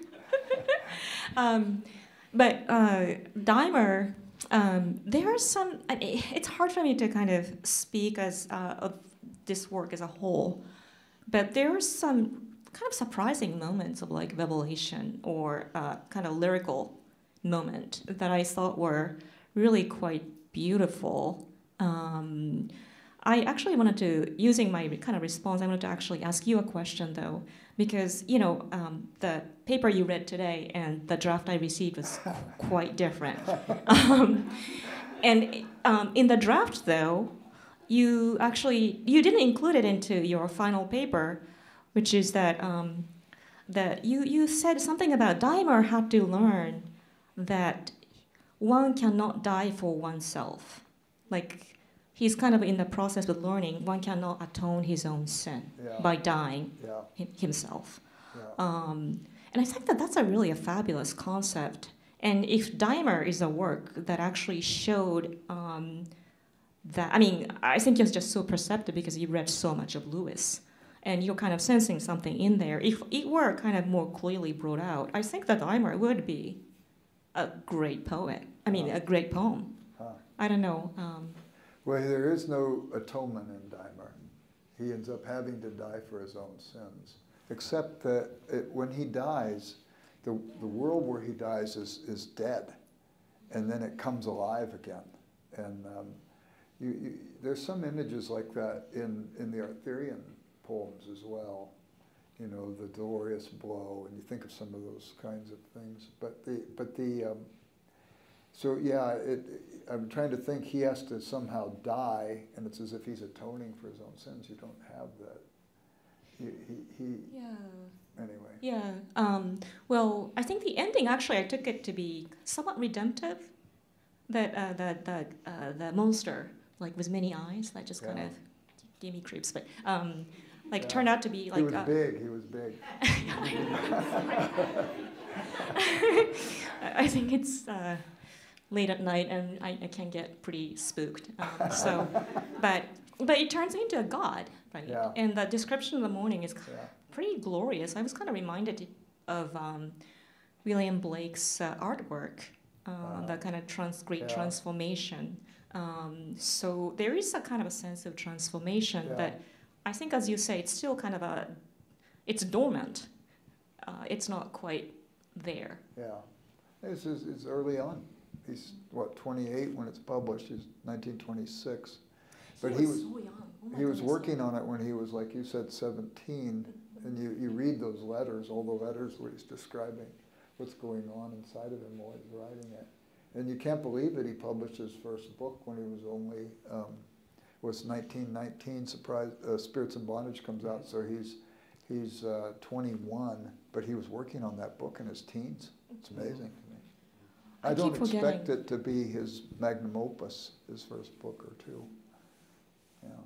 It's amazing, too, how much his faith shapes what he writes later, but also I'd have to say there's an awful lot in Dymer in his pre-Christian thinking that remains in his post-Christian life and thought as well. I look at it a little bit like Aristotle. You read the Nicomachean Ethics, which Lewis, it's one of the two most referenced books in the Abolition of Man. In the footnotes, Nicomachean Ethics and Confucius Analects are the two. And interestingly enough, what do you do with Aristotle? You read what he writes in the Ethics about virtue, and it's almost point for point equal to what Peter writes about in 2 Peter chapter 1, 1 through 11 on virtue. He even uses the same Greek words in some of the places. And I think Aristotle looked at the world the way that it actually is, as best he could get his mind around it. And he was in some senses the theologian of nature.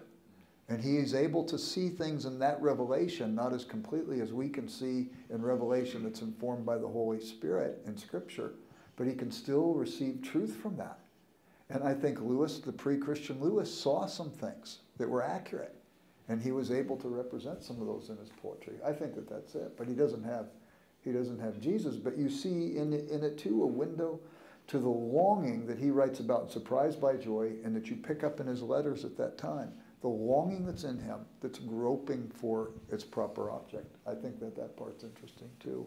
There's something supernatural going on. He's a person in process. And if you study the Ordo Salutis in theology, it's the order of salvation, how there's got to be regeneration before there's finally repentance, confession of sin, and acceptance of the grace of God, and then all those great words like adoption and justification and all that stuff. And you start on the process of sanctification. I think the moment where Lewis enters into the, and by the way, some people, I think they come to faith in the first moment of regeneration in response, like trumpets on Judgment Day, they wake up. Other people, I think that it's like hitting the snooze button on the alarm clock for a long time before they finally awaken. I don't think it's uniform for everybody. And I think Lewis was hitting the snooze button for about 20 years. And you get a picture of him in these moments of hitting the snooze button. But the toy garden, the reading Norse mythology, even Squirrel Nutkin when he read that when he was little and so on. But anyway, I'm sorry. Oh, no. It just that I just keep forgetting how young Lewis was when he wrote Dymer. How old were you when you wrote your first poem? We want to get in that lane again? I was like 8. 8 years old. Well, it was like an ode to my eraser or something. If you were 8 when you wrote your first poem, Lewis was a Johnny-come-lately. No. But I suspect Lewis must have suffered so much. I tend to think knowledge as pain. I mean, to be aware, to be functioning at such a high intellectual level, and to survive that long, it takes long. I mean, he was still a teen to actually be able to survive it all with all the knowledge and also the yearning for the truth. I think that's remarkable. He lost his mother at 9, and I don't know how long before she died. David was 2 years, was it? She was had cancer, a year or something like that. So what dates are you comparing to what? Well, what I'm trying to say is Miho mentioned that he suffered, and I think he had a lot of suffering early on. I mean, that would be a good example. That he lost his mother. He's told at his church, if you pray for her, she'll get better. And he prays, and she gets worse. And they say, pray with more sincerity, pray harder. I think he felt responsible for her death. Yeah, but to have that really raw experience, the real kind of hard realities of life, combined with the knowledge, the extent of, the philosophical understanding, literally understanding, and also that, his knowledge of religion is just so extensive. Yeah. I think it's actually very difficult to be functioning with all this knowledge as a young man who's suffered. I mean, it just seems to even make things, that burden that much greater. So, to me, it's kind of a miracle. Well, he lived a pretty isolated life. He lived in that big house. He didn't have really many friends. It's interesting because if you read the Lewis papers, he says, Greaves, he didn't really know him, but they knew who he was before he was asked to come over and visit him. You can see in the papers, but they didn't like him. They avoided him, maybe because he was an outsider and a threat. So where did he process this sorrow in his life? In his papers, with his brother, eventually with Greaves, but he didn't have a wife. And at school, he felt marginalized constantly. He had a horrible school experience. The one woman who was nice to him was into kind of cultic, like a magic kind of stuff. The one at school. Right. But he was also well treated by Lizzie Endicott, his teacher. By the way, Marge, Sandy Smith, he's knows more about Lewis's life in Belfast than anybody in the world. Sandy Smith says he is in touch with Lizzie Endicott's family and has all kinds of information about her. Wow. But she treated him well. She was like his governess when he was little. So at least there were some high points. But you should write the article for 7 about his tortured state and what that produced. Don't you think it would be a good article? Jerry, I kept feeling when you were talking about reality as iconoclastic that on the one hand, it's this longing and the imagination that reaches through to reality. I mean, I'm just thinking in Kantian terms of phenomenal and noumenal, and you talk about numinous breaking through, and that's the other direction, where it's not simply longing and imagination, it is revelation. It is. I mean, surprised by joy, he's finally arrested, the most miserable man in England. He's caught, you know. It's just that dialectic that somehow of very much against this division between noumenal and phenomenal. Yeah. When you can't break through to reality, how do we ever know what reality really is? You only know what reality is for me, right? But he breaks through. How does he break through? Well, by longing, by imagination, by somehow seeing reality there. But on the other hand, reality breaks through to him. Reality arrests him. I just wanted to hear you develop that a little bit for me. Well, he talks about the dialectic of desire, actually. You tether to something, it doesn't fulfill you, you untether, you tether to this, that doesn't fulfill you. It reads like the book of Ecclesiastes, basically. You know, vanity of vanities, all is vanity under the sun, because God's placed eternity in my heart. And while I have this quest for this longing, this thing is temporal. It's the thing moth and rust destroy, thieves break in and steal. And Lewis writes, desire only remains pure by knowing what it doesn't want. So the moment I'm tethered to something that I think is going to fulfill me, I don't know yet that that's not what I don't want, so the desire is compromised in that union. And it doesn't mean that I can't enjoy the things God gives me. Lewis, like Augustine, talks about ordo amorous, order to love. And he writes an essay on it called First and Second Things. You put first things first, you get second things thrown in, this sort of thing. But once you compromise so that you accept second thing as what he calls in Paralandra, false infinite, then you're setting yourself up for disappointment. So in Ecclesiastes, in 2:25, I think it's a key verse of that book, the author says, for who can eat and who can enjoy life without him? So that's another way you can maybe know. It knows what it doesn't want, but maybe if it knows that I can enjoy this thing that can't fulfill me because I have not allowed it to take ascendancy and knock out of its proper place the God I pursue. And he says too of desire that it sits like this, what do they call the chair in Arthurian war, the perilous siege. The perilous siege, you know, so where only the Grail Knight can sit. And he says if there's a seat where only one can sit, then there must be somebody who can sit in that seat. And I think those kinds of things also are going on. But is that fair? Is it? And I wanted to ask Miho, do you you like short poems, haiku? So I like C.S. Lewis short poems much better than his long poems. I mean, do you see quite a difference in those short poems he writes later on in life? Are you disappointed he didn't make poetry the major genre of his literary production? Do you think something was lost when he basically gave up on poetry as his major way of communication? You're a poet, you're in your lane when you answer me.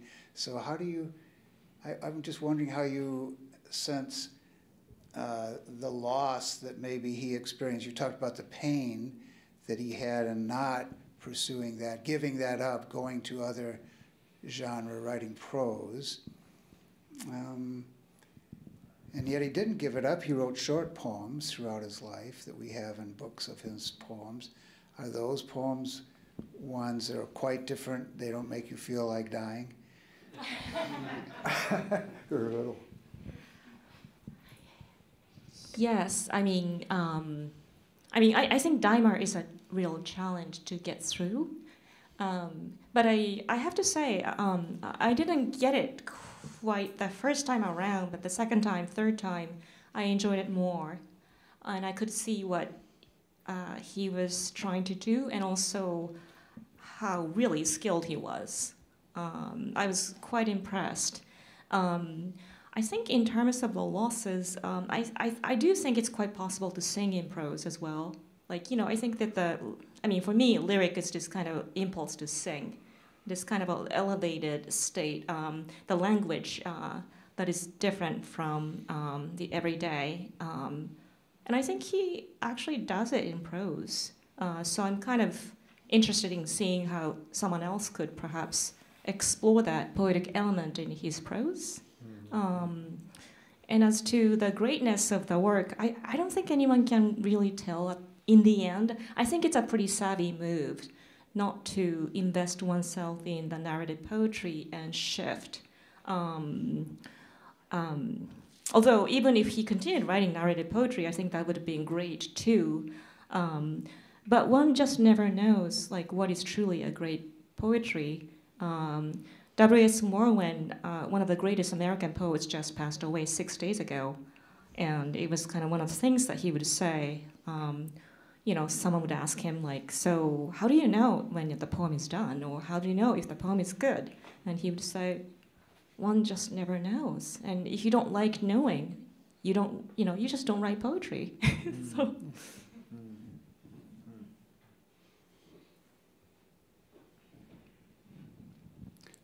Any other questions? Should this be the last question? Well, maybe we should give others. There are no other hands up. Miho did say, though, that after repeated readings, she found a little bit more in this, and I'm wondering if we could encourage maybe Professor Davis to do more readings or something like that. But you said you read it 2 or 3 times before you responded, right, to this thing? Yeah, it's a demanding poem. I've got 3 worn-out copies of it up here that I've marked up and read, and I didn't know it was a demanding poem because I'm not a poet, unfortunately. I did write one poem once about a frog. I get it published. I got published. I got paid $35. Does that count? Amazing. I never get paid. You remember the poem? Yeah, I do. You want to hear it? Sure. It's a heartbreaker, though. It's about unrequited love. It's really hard. Froggy was a brave, daring beast. His croak was fearless and bad. But Froggy had warts. Warts was what he had. He wanted to court a cute little froggus who was a sight on a lily pad. But Froggy had warts. Warts was what he had. Sure, he could catch his flies. Still, the froggus thought him sad. For Froggy had warts. Warts was what he had. But one day the froggus looked in the water and saw something that made Froggy glad. For she too had warts, and that's what Froggy had. Kind of ends interactively. I love it. You don't know if they're going to make it or not, So this tells, instead of that, you could tell somebody this poem, and instead of finding out if the glass is half empty or half full, you could say, so what happens with Froggy and the froggus? And if they think they get together, then they're an optimist. If they think it goes bad, or she goes and has some sort of plastic surgery done to remove her warts or something like that, and it's not going to work. Anyway, I'm sorry. I can't follow that. Oh, we do have a hand up here. Your poem has a reflective nature, like C.S. Lewis and his mirrors. Yeah. Oh, you mean because I'm seeing warts? Well, you asked my wife Claudia or my sister about my warts. No, I meant he looks in the pond and sees. Yeah, there you go. I should have used that in the thing. Thanks, Don. You're doing what critics call a, what do they call syncretistic? Where it's what are the words, Crystal? I'm not remembering them. Syncretism? Well, one is looking at a work of literature through time, diegetic, but I'm using the wrong word. Yeah. Diachronic versus synchronic. Yeah, diachronic versus synchronic. And you're looking at the poem diachronically, which is how it led to other things later. Yeah. It is interesting to see it as a snapshot of where he was in the 20s. If you think synchronically of other authors in the 20s, yeah. Fitzgerald said all first novels should be called Lost Illusions. In some ways that fits Dymer, the idea that reality is iconoclastic. But if you took other things, Fitzgerald, Hemingway, Dos Passos, James Joyce in the 20s, and you put Dymer in there, one thing struck me is the intense religious sensibility of Dymer that you don't see in those other works. If you tried to guess which of these works would lead to someone becoming a major Christian author, I think even though it's not Christian, you would probably guess Dymer, because there's that yearning for meaning and some overarching cosmic understanding that you don't see in a lot of other writers. I'm going to have to admit to Jeffrey that this poem's starting to grow on me, and it's partly Jerry's thought, it's partly his influence. We're corrupting you. There's a lot of really evocative religious and philosophical imagery.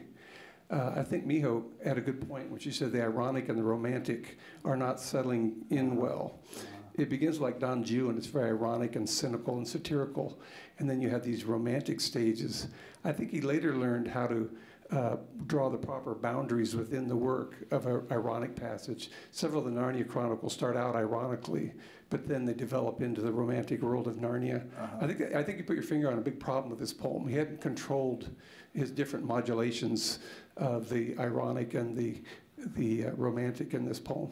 But I'm starting to think it's pretty good. It's got some good parts to it. You know, David, you said something too that you noticed if this was compared with other contemporary poets of the time, somebody would say, well, this is the one I think that could lead to some religious, you know, development or something.